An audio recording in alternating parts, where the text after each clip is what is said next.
Welcome to Not Milk Never Milk. Subscribe if you're lactose intolerant.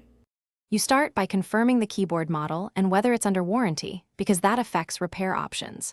Once done, disconnect power and any USB or Bluetooth links so you work safely. Next, inspect for debris and stuck keys.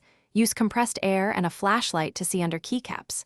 If keys are removable, gently pop one to check the switch beneath. This establishes a baseline and prevents needless parts replacement when the issue is simple. You now perform targeted cleaning and electrical checks to find the root cause. First, clean affected switch contacts using a cotton swab damp with isopropyl alcohol.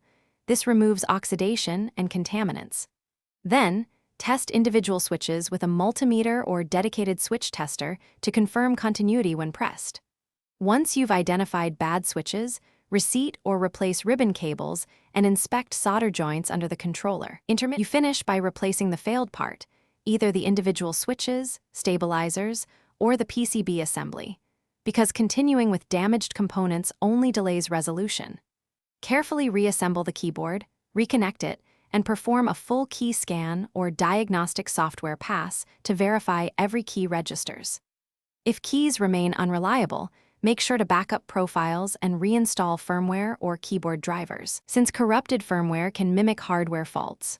One tip: if problems persist after these steps, test with a different host to isolate host versus keyboard causes.